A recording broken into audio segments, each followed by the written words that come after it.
Muy buen día, queridos hermanos, sean bienvenidos a este su Rincón del Diácono. Les saludo con mucho afecto y cariño ya en este domingo 3 de mayo, quinto domingo de Pascua. O sea, empezamos ya acercándonos a la recta final del tiempo de Pascua. Y entre paréntesis, hoy es 3 de mayo. El 3 de mayo celebramos la fiesta de la Santa Cruz. El 14 de septiembre celebramos la exaltación de la Santa Cruz. Hoy se celebra la fiesta de la Santa Cruz. Claro, como cae en domingo y el domingo es Día del Señor, pues por eso tiene primacía las fiestas del Señor sobre las demás. Por eso el día de ayer sábado tuvimos la fiesta, la peatronal en nuestra capilla de la Santa Cruz, con la misa y con la kermés donde tuvimos antojitos y cenamos bien rico. Pero bueno, entremos en materia porque hay mucho que meditar el día de hoy, quinto domingo de Pascua. La primera lectura nos presenta Hechos de los Apóstoles, capítulo 6, versículos del 1 al 7. Fíjense, sobre todo la primera lectura del Evangelio, nos narran ya, prácticamente son los mismos pasajes que vimos hace unos días. Esta primera lectura de Hechos de los Apóstoles 6, 1, 7, habla de la elección de los diáconos. Pero en realidad yo quiero centrarme en una cosa importante. Primero, estaba la iglesia cristiana apenas floreciendo, estaba creciendo. Entonces, de las tareas que tenían, que era la oración y el ministerio de la palabra. O sea, para ellos era muy importante esto, la predicación, porque a través de la predicación se iba extendiendo la fe. Pero la otra tarea no era menos importante, porque era poner esa fe en obras. Si la palabra hablaba de la misericordia y del amor, pues y Jesucristo lo recalcaba, que eso se debe reflejar en la atención a las viudas, a los pobres y a los necesitados, pues entonces aquí surgió un problema. La iglesia va creciendo, gracias a Dios, pero eso hace que muchos paganos se acerquen a la iglesia también, gracias a Dios. Pero eso empieza a traer problemas, porque inconscientemente y por la misma naturaleza humana, los que distribuían, los que atendían las necesidades de las viudas, pues le daban preferencia a los judíos, y las viudas de los paganos, de los egipcios, se quejaban. Y entonces le presentan esa queja a los apóstoles y por eso convocaron a la multitud de los discípulos, los 12 apóstoles, y les dijeron, nosotros no podemos descuidar la oración y la predicación. Eso tenemos que seguir haciendo que la palabra se extienda. Pero dice, les da la solución, elijan a 12 miembros entre ustedes para que ellos se dediquen al ministerio de la caridad. Y así surgen los diáconos. Gracias a Dios, porque gracias a eso estoy yo aquí y estamos todos los diáconos permanentes, porque diáconos transitorios también fueron, pero son como el camino al sacerdocio. Pero nosotros como diáconos permanentes, hasta que Dios nos recoja, tenemos que estar ejerciendo el ministerio, especialmente de la caridad, y a veces es el que más descuidamos. Pero también es cierto que no era el único. No quiere decir que cuando Pedro y todos los apóstoles tuvieron la oportunidad no ejercían la caridad, por supuesto que lo hacían. Ni tampoco quiere decir que entonces los diáconos no predicaban. Y vemos el ejemplo de Esteban y Felipe, que son los dos diáconos que sobresalen porque son los que mencionan las escrituras. Esteban, que es el primer diácono que muere, el primer protomártir, el primer hombre que da la vida por Jesús. Y Felipe, que es utilizado por Dios para evangelizar a un etíope. Entonces, eligen a los 12 apóstoles. Y es importante la presencia del Espíritu Santo. Es quien los lleva a elegir estas personas y ponerle las manos en hacer que baje el Espíritu Santo con ellos y empiecen a hacer. Pero no quiero pasar porque ya lo habíamos meditado hace unos días que veíamos este pasaje. Las 3 características que deberían de tener estos hombres para ser elegidos como diáconos. Pues lo quiero recalcar porque los diáconos, hermanos míos, a quien aprecio y quiero mucho, pues tenemos que meditar si nosotros cumplimos con esos requisitos y si seguimos cumpliéndolo. Porque a veces decimos, a mí no me importa lo que piense la gente de mí. Claro, miren, aquí dice, escojan entre ustedes a 7 hombres de buena reputación. Tiene que importarte lo que diga la gente de ti, porque ese es un reflejo, es un espejo de lo que tú eres. Porque a veces tú crees que eres de una manera, pero luego es que la gente piensa de ti otra cosa. Es un reflejo para que veas tú si vas por el buen camino o si tienes que hacer algún alto para hacer algún cambio. Tener buena reputación. Yo cuando voy al mercadito sobre ruedas que está enfrente, que se pone frente de la parroquia Divino Maestro, a quien quiero mucho y le saludo con mucho afecto y cariño a la comunidad de Jesús Divino Maestro, al Padre José Ángel y a todos sus grupos parroquiales y a toda su comunidad. Pues obviamente me encuentro muchas personas de esa comunidad y me saludan con mucho cariño y me dicen que me extrañan y de alguna manera eso me hace ver que no hice tan mal las cosas, no por soberbia, sino porque quiero ver si estoy cumpliendo esto. Estoy dejando una buena reputación en mi parroquia actual, en María Madre de la Iglesia, como parece ser que la dejé en Divino Maestro. Pues eso no es obra mía, porque fíjense el segundo requisito que dice que sean hombres de buena reputación, dice llenos de fe y llenos del Espíritu Santo y de sabiduría.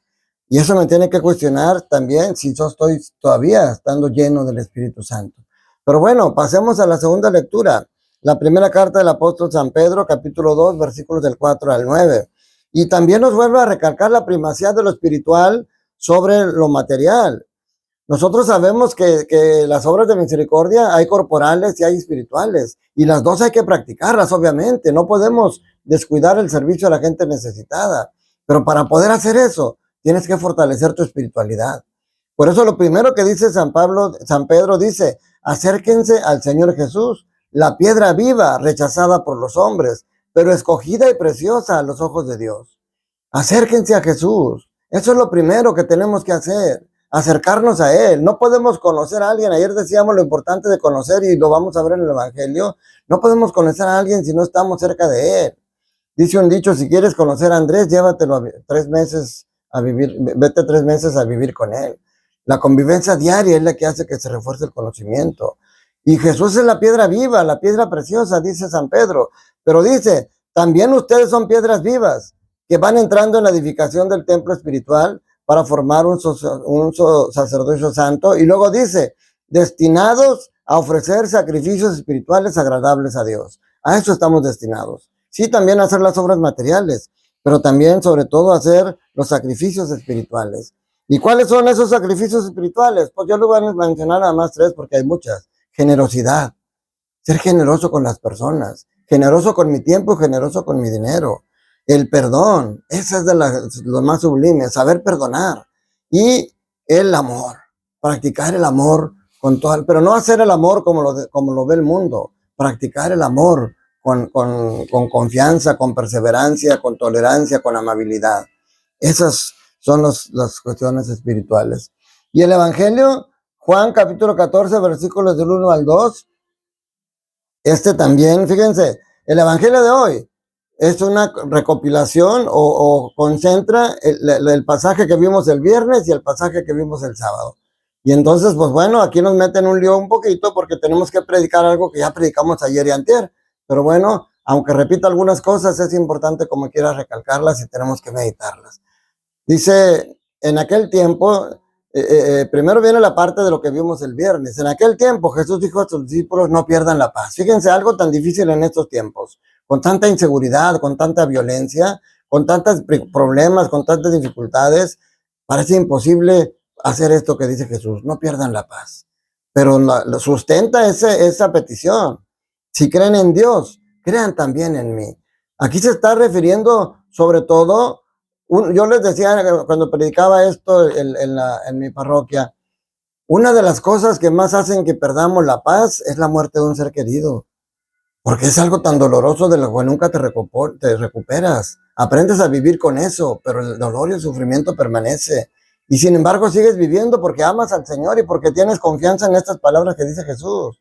Si creen en Dios, crean también en mí.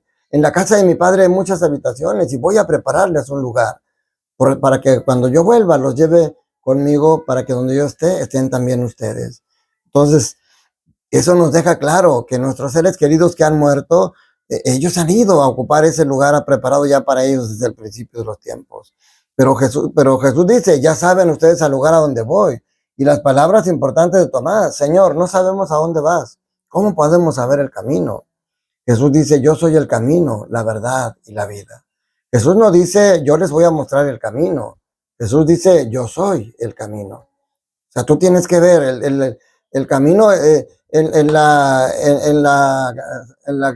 historia de Alicia en el País de las Maravillas, hay un pasaje donde Alicia se encuentra en un lugar donde hay varios caminos y dice, ¿cuál camino debo de tomar? Y le pregunta al gatito que siempre se le aparece, ¿cuál camino debo de tomar?